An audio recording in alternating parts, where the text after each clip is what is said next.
What's up, y'all? Welcome back to my channel. My name is Zoe, and today I am talking about all of the books that I hope to read in the month of February. It's gonna be kind of hard to talk about exactly what I want to read this month because I do have a secret TBR that I'm working on for a video that includes 5 books that I hope to finish in the month of February. Here are 4 of the 5, and that's all I can tell you about those.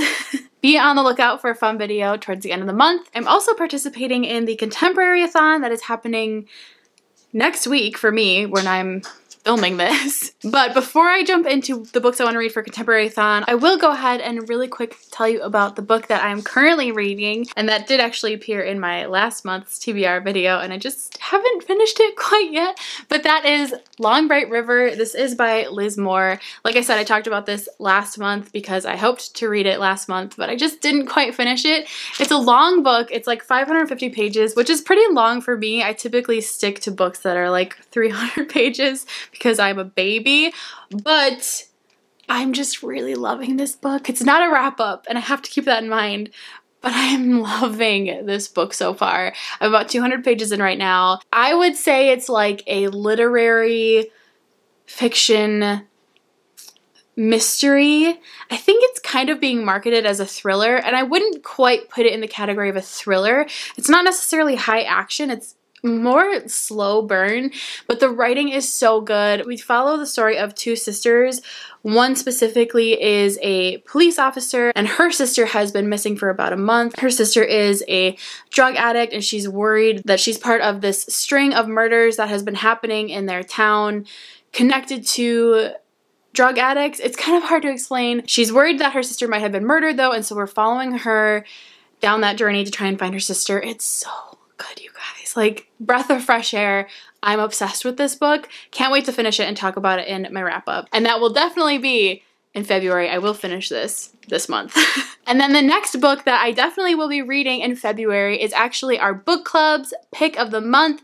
Our book club is 3 Blondes and a Book. Each month I read a book with my friends Liv from Liv's Library and Kaylin from Kaylin Abridge, and then a bunch of you amazing friends. We read the book together. If you would like to join us, please do. The book that we're reading for February is The 1,000 Doors of January.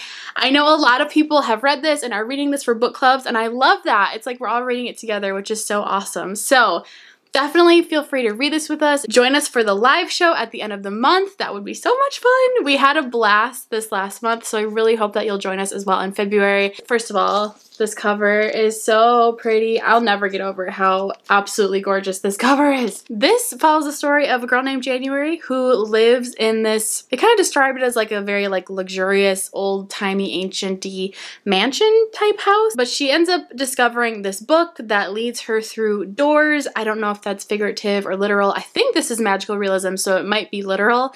I'm really excited to read this. I hope that you'll read it with us. And then the other book that I really want to read this month is the Bromance Book Club. This is by Lisa K. Adams. I was thinking about trying to fit this in during my Contemporaryathon.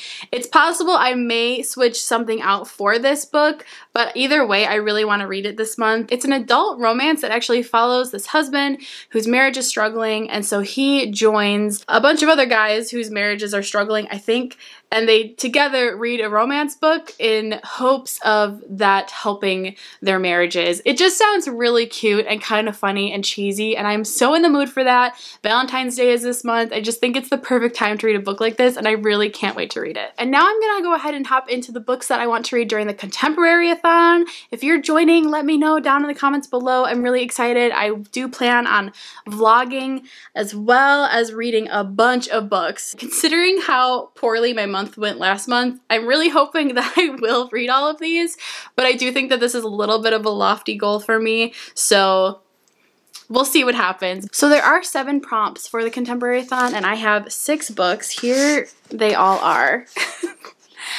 I picked them all last night before I filmed this video, and I can't remember which ones I picked for each prompt because a lot of them kind of go with a bunch of the prompts. So the first prompt is to read a book with green on the cover. For that one, I could do The Other Misses, which I think that this is lime green. It's very possible that it's really, really bright yellow, but it looks green to me, so I'm going with it. This could also fit into the prompt to read a new to you author. I have never read anything by Mary Kubica. I'm very excited to start.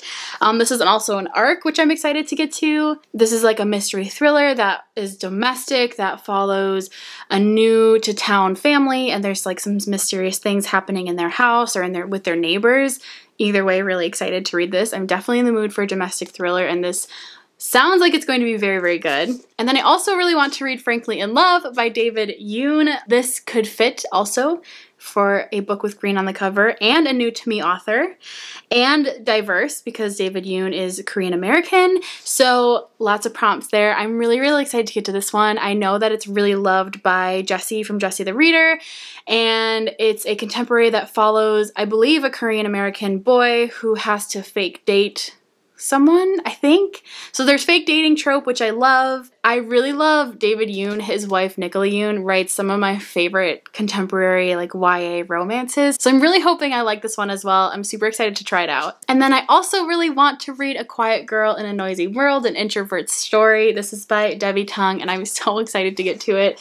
I just hauled this one, and I was gifted this as well, and so it just already feels like a really special book, and I am such an introvert. I'm so excited to get to this one. This could fit in the prompt to read a new to me author once again, as well as an illustrated cover. I can't wait to get to this one. I'm so excited. I love doing graphic novels during readathons because it really helps make me feel like I'm getting through all the prompts and actually reading, so this one I can't wait to get to. And then I also have picked out Winterwood by Shay Earnshaw. This is also my book club that I participate here locally, and I always feel like I have to differentiate between my book club that I do online and then my book club I have in real life.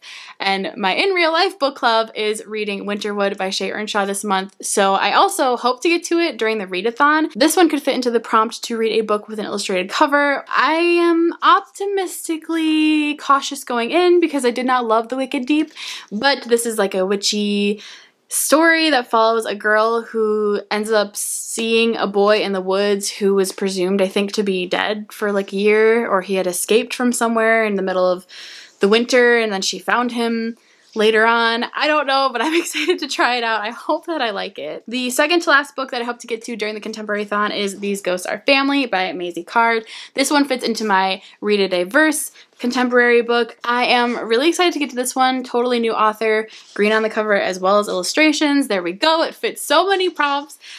This one follows a Jamaican family that has family secrets. So I feel like it's going to be hard hitting, but I'm really excited to try this one out as well. And then the last book that I have picked out for Contemporaryathon is A Heart in a Body in the World. This is by Deb Coletti, and I'm really, really excited to get this one. This one has been on my TBR for a very long time, so it fits the prompt to read something that's been on your TBR forever, something that's a backlist book. This one also fits the prompt, read a book that is really loved by someone in the community and give them a shout out. And I know that my friend Melanie from Mel to the Annie, I will link her channel down below. She is so wonderful and so sweet and so nice, and she loves this book so much, and so I'm really, really excited to try it out. I've heard really good things. This one also is hard hitting, so looking forward to crying probably. Okay, those are all of the books that I hope to read in February. That's like 1, 2, 3, 4, 5, 6, 7, 8, 9, 10, 11, 12, 13. That's 13 books.